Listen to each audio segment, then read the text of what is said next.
If I were to have to be explaining this to a judge or jury, whatever, I'm gonna have to sue the body shop, Joe Hudson. They did the repairs, and so we have no start the vehicle system detected. Okay, let's just okay that. I'll put the key in the run position.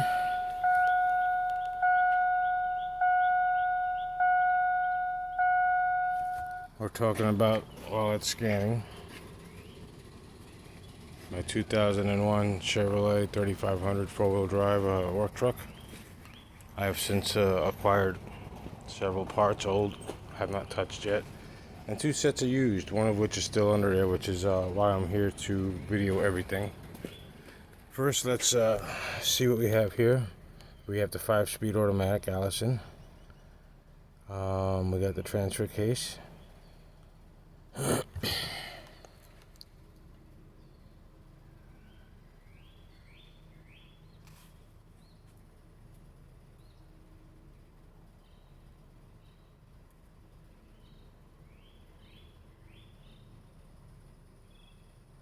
But they were paid $4,000 to do this my truck. Essentially what we're going to read here and what I'm going to show you in the form of the mechanical aspects of they changed out the passenger side control arm and the passenger side wheel bearing, which are both failed parts, and they put me back on the road with this work truck, which I tow a dump trailer, which is in the background over there, and big other things, and no anti-lock brakes, and let's see here, no faults on the powertrain. Now we gotta scan, see how it says failed. Oh. Let it finish doing its thing. It's gonna give us a rundown diagnostic report here. I'm gonna hold it sideways and let's see what's going on here. Okay, the abnormal number 1 here. I don't know if you see that. ABS 4WAL3 sensor. Right front wheel speed sensor circuit open. So that essentially says the wheel bearing, which is here, a new one to replace it, has a bad sensor, or in some way or form it's got an open circuit. After I replace it, you're going to see that goes away. The one they put on there is bad. Now that's just the electrical part here. We're not going to share that. We're going to save it. We're going to leave it alone. Just to actually, let's unplug that for safety, and you know, it's not something to be messing around with, and leave it on. Turn the truck off as well. Now the other part they didn't replace the emblem.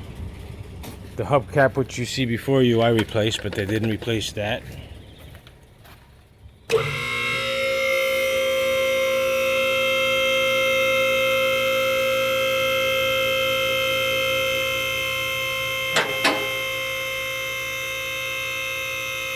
It's pretty slow, this lift, so I'm going to get it as far as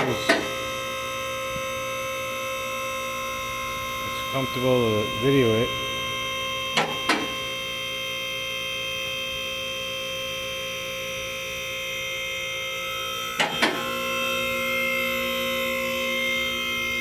Well, my landing pads are, don't judge, it is what it is, it works. Alright.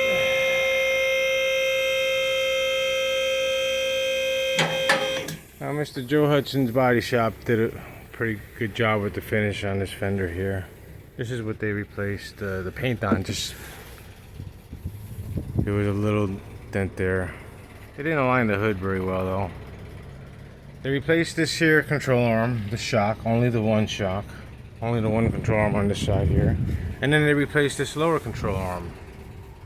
Now, they also adjusted the torsion bar, which is required when you do so, which is also required when they do the alignment. But, however, they didn't replace this control arm because that wasn't involved in the crash. I understand that. But when they replaced this control arm, it threw this one out of center, now pulling this truck to the right, chopping up my tire, making it unsafe.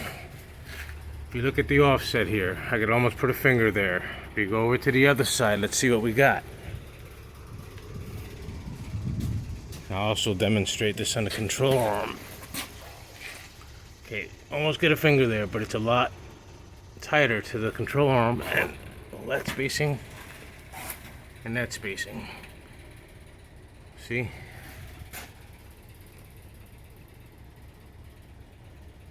I mean, I squeeze it through there. I should get a tape measure. You get the aspect there. It's a different control arm, different configuration. I don't know how these torsion bars work, but they're supposed to work in a straight line. If this one is no longer in a straight line, or they did just a terrible overall job. I know it's a work truck, it's got oil leaks and everything else, but you don't take $4,000 from the insurance company and call it done with a wheel bearing. Look at that boot ripped. No, it's just the way it looks. Circuit showing open, it's not unplugged, it's fairly tight. They just did a terrible job. I mean, and the customer service afterwards, because they wanted to do nothing even after I went to Gatto's and obtained a report on a wheel bearing, they said sue us. So since that's what I'm forced to do, first I have to fix the truck and show what it takes. Here's an idea. Now this is a Detroit axle. This is a TRW, I believe it was. I set them on top of it. If you look at the offsets, this one has an indentation. This one has an outset. These are basically aftermarket control arms, different than what would be on stock. Whenever you change a control arm, you change both of them. This is the reason why. I bought these two here. They're both TRW on the bottom. Now on the Detroit axle, they didn't send me the one for the passenger side because they said there's a defect. Obviously so, it's on my truck right now. That's what the body shop put, a defective control arm on my truck, as well as a defective wheel bearing. And they got paid $4,000 to put me in an unsafe vehicle, which pulls hard to the right because of that. And when you hit the brakes, it locks up because of that. Now I'm forced to do this myself.